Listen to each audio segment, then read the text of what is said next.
Do you like dancing? Do you like the dark? Do you like watching horror movies? Do you like the cold robotic sounds of synths? Well, check out all this stuff that I'm gonna talk about with you today. I'm gonna talk to you about industrial music. I've been wanting to get into it a little more lately. I've always really liked the sound of it. But you see, industrial is an umbrella term because there are all kinds of bands with all kinds of different sounds. These bands could sound danceable and electronic, or they can sound harsh, dark, gritty, and unsettling. They could use real instruments, make their own, resort to synths and drum machines, or use a combination of any of them. What I'm gonna do is talk about some noteworthy bands that I've been listening to lately and possibly give you some starting places if you're trying to get into the music.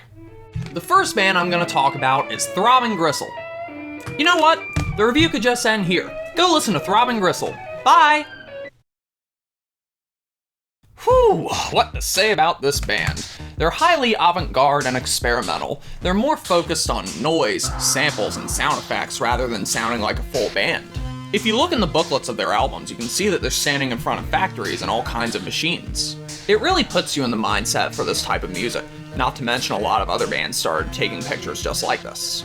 Now, Second Annual Report is reported to be the first ever industrial album. On the back it says, industrial music for industrial people.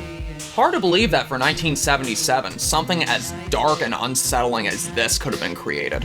Now, even though Second Annual Report is the first industrial album of all time, I think that the one you should start with first is DOA, the third and final report, because it'll introduce you to what the band's really about in a much better way. Here you have sound effects of printer data, phone dialings, all kinds of obscure noise that would be the soundtrack to your nightmares. For some people, this band takes a little bit of effort to get into, but industrial owes its best elements to Throbbing Gristle for doing things that were unthinkable for the time. Next up, Cabaret Voltaire, highly experimental in the same vein as the Gristle. However, there are more vocals and musical song structures in their music. The noise, sound effects, and disturbing atmosphere are all there in full force. Their 90s work would be more dance-oriented, but if you want the early stuff, go for The Voice of America. That's if you want to examine the haunting roots of industrial. Portion Control is a good example of early dark music. Describing themselves as electropunk, it's easy to see where other electronic bands got their style and sound from. With the synths and the samples that this band uses, you're gonna feel like you're listening to an 80s sci-fi movie. Very weird, dark, and robotic. Right now, their older catalog would be hard to find, but I Staggered Mentally would probably be the right place to start if you want to get into them. Einsturzende Neubeauten! They're a German noise band from the early 80s. Rumor has it that they were a regular band with conventional instruments when they started out, but they got so poor that they had to sell all their instruments, but rather than quitting the band, they decided to make their own instruments out of shopping carts and metal objects and hammers and tools. Of course, as they progressed in their career, they would get their real instruments back and incorporate it more into their music, not to mention incorporate more melody in their music as time went on. But surprisingly, for a band like this, it's really enjoyable. It's really layered and thought out well. A good mix of their old gritty sound and their layered melodic sound would be this album, Einstürzende. So start with this one. Silence is Sexy is also really sexy. Sexy. Now this is a band I really like. It's a Belgian band called Front 242. Headhunter and Quite Unusual were the first songs I heard by the Front. They sounded like fun, addicting dance hits, so I was really surprised at how dark the albums were. So not only is their music really catchy, but it's also produced really well. They sound really state-of-the-art for the 1980s. The music can sound dark and dancey, but it can also sound deep and layered. It's mostly synth-based, and it relies a lot on drum machine sounds. Even the vocal arrangements are thought out well. Go for either of the album's front by front or official version. Okay, let's be realistic. Get them both. Ha! Canadian band Frontline Assembly. Hailing from the same city as Skinny Puppy, Bill Lieb runs this band. He's the mastermind. But Bill is also a master producer who keeps up with the times and always experiments with different sounds. The common consensus is that the main string of 90s albums are the best Frontline Assembly albums. Caustic Grip is gritty, hard, and danceable, even if you can tell that it was made in 1990. Tactical Neural Implant is often considered their masterpiece, and it's a good starting point. It's been a club favorite since its release, so it's really danceable while still retaining the anger and the songwriting level of the previous albums. And then there's Millennium, which features a harder, more destructive, and more metal sound. Ultimately, you should start with Tactical Neural Implant and then go from there. Nine Inch Nails, one of my favorite bands. Pretty Hate Machine is a mix of synth-pop, EBM, and industrial, and this is partially why it sounds more accessible than other bands. But the music is addicting and honest, plus Trent has a unique voice. Broken would lean more towards the industrial metal side with some anger issues. Crushingly heavy and leaves you with a good mood. Downward Spiral has a lot of variety in the sounds and layering. It's harsh when it needs to be, and smooth and relaxing when it needs to be. Intense and experimental all at once, and strays even further away from the EBM sounds as partially lingering on Broken. Pretty Hate Machine is easier to listen to than Downward Spiral, but Downward Spiral is more of a rock and metal industrial album than an electronic industrial album. Broken is a mix of both, so start with any of these three. Ah, the great, lovely, and wonderful Skinny Puppy. It takes a certain kind of listener to get into these musical gods. If you are desensitized by all the disturbing horror movies you've seen, listen to this band. If you need a good scare, listen to this band, worship them. They get pretty experimental with each album, but they're produced in a way that makes the music sound cold, and they're arranged so that it all sounds like a nightmare. Hence these two albums. Now, Rabies and The Process are more accessible with guitars interspersed in the music. Remission is also an easy album to listen to, though it's a more EBM sound than the industrial that they would become. This is why Mind the Perpetual Intercourse is the album that you should start with.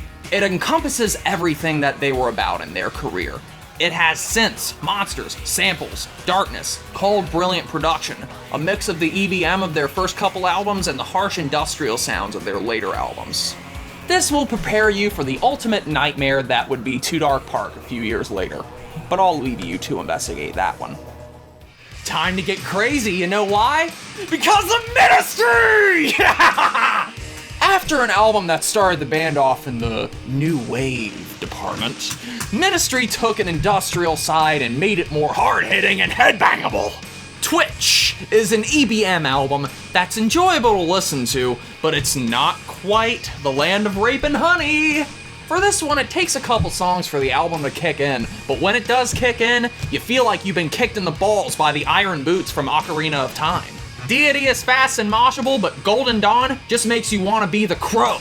The whole album's ridiculously heavy while still having the harsh sound effects that industrial music has to offer. Mine Is a Terrible Thing to Taste is even harder and more stage dive inducing, so you should probably start with this one. Oh, but Ministry is a guitar-driven band, and heaviness is often the goal.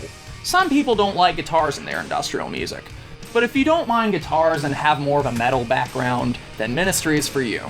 I think the type of industrial music that people like often depends on their background. Ministry is a good example of this.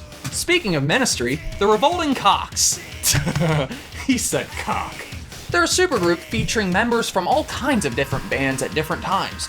Members of Skinny Puppy, Front 242, Pigface, 9 Inch Nails. Some of those members have been in this band at some point. Try to imagine a more industrial green jelly, perhaps mixed with Butthole Surfers. This band has some really stupid lyrics. One of the lines is, "If I were an Indian, I'd be Pocahontas." Well, Beer, Steers, and Queers is a really good place to start, but I don't think it's aged quite as well as this album, Linger Fickin' Good. Plus, this has one of the greatest cover songs I've ever heard. It's got a cover of Rod Stewart's Do You Think I'm Sexy? And I'll tell you what, it sounds like, remember Beetlejuice when he goes to the strip club? Well, this sounds like the song that was playing when Beetlejuice walks to the strip club. When you're going through Harvard Business School, surviving the Black Plague, attending Juilliard, and watching The Exorcist for the 171th time, listen to Revolting Cocks. KMFDM, this band is sick! Remember the Mortal Kombat soundtrack? You know, from the 1995 movie? Well, these guys were on it. Thundering drums, powerful sounds, rough vocals, heavy-handed backbeats, and the guitars even have technical riffing. There are even solos! Plenty of room still exists for dancing, synths, and sound effects, but lots of anger exists as well. The band is keyboard-driven sometimes and guitar-driven in other times. It seems as if their main string of 90s albums seem to be their best albums. This band will satisfy those who like guitars and keyboards in their industrial. I like to think of them as a more electronic Ministry with less thrash metal. Start with their Nile album, because it's Nile. Trust me, by the end of it, you'll have so many holes in your walls that you'll think that the Ultimate Warrior is with you. Here's another band I've grown to enjoy lately. Fun, sex-themed industrial techno band called Lords of Acid. Highly catchy, campy, and energetic.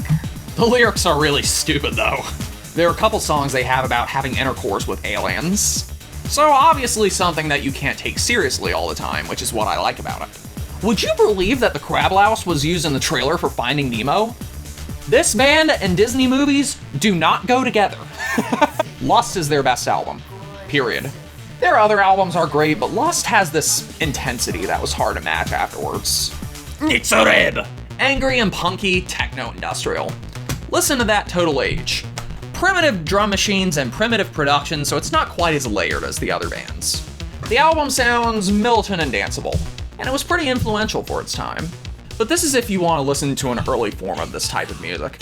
If you want to listen to something newer that's harder and angrier, then you should go for Velvet Acid Christ. Velvet Acid Christ is a band that's dark and brooding. Samples and layered sounds seem to be a mainstay for this band. Some songs are structured around the samples, just like certain dystopia songs. This album, Calling of the Dead, was really popular in clubs. Not only was it dark, but the vocals and the keyboard sounds were really unique. Some would say that Fun with Knives was the superior album, but this seems to be a more fun album to listen to. Remember The Crow? Well, My Life with the Thrill Kill Cult was in the soundtrack. They were known for often having a disco and lounge flavor to their music. The result is often weird and sleazy, but it establishes their own identity and separates them from the rest of the industrial bands. Listen to Confessions of a Knife if you want to hear their disco sound mixed with their industrial sound of their first album. However, I personally enjoy their first album even more, I See Good Spirits and I See Bad Spirits. Sexplosion would take on a more disco and lounge identity, and the result is cheesy, but it's fun to listen to, if you're in the mood for it. Sister Machine Gun! Good change of pace. It's more rock-oriented industrial music. All the elements are there, but the frontman reminds me a lot of Jim Morrison and Trent Reznor with his presence. The songs are structured like 90s rock songs, but there's still the danceable harshness that industrial guarantees. I think it's a scientific fact that Burn is their best album.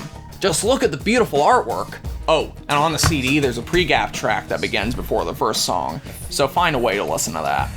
The Mighty Godflesh. They're known for using a drum machine most of the time, and that adds to the grittiness of their sound. There's lots of droning, a ridiculous amount of shoegazing depression, and an ocean wave of heaviness. All of their albums are a bit different from each other, but Street Cleaner is the one that everybody needs to start with. It's primal, dark, scary, noisy, and repetitive in a good way. Hymns is a more organic album from them with a bit less noise, but that's also because they use a real drummer on this album. The band is highly experimental every chance it can be, but Street Cleaner will show you what the band has always been about. Now, the last band I want to talk about is Oomph, pioneers of the new German hardness movement in Germany.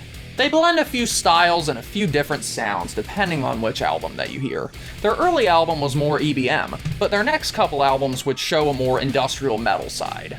It's all well written. The lyrics themselves make it fun to listen to. Wunschkind was the first album that I heard by them, so I would recommend you start with that one. Well, I hope I've helped you on your journey. Have fun looking through one of the dark sides of the musical landscape.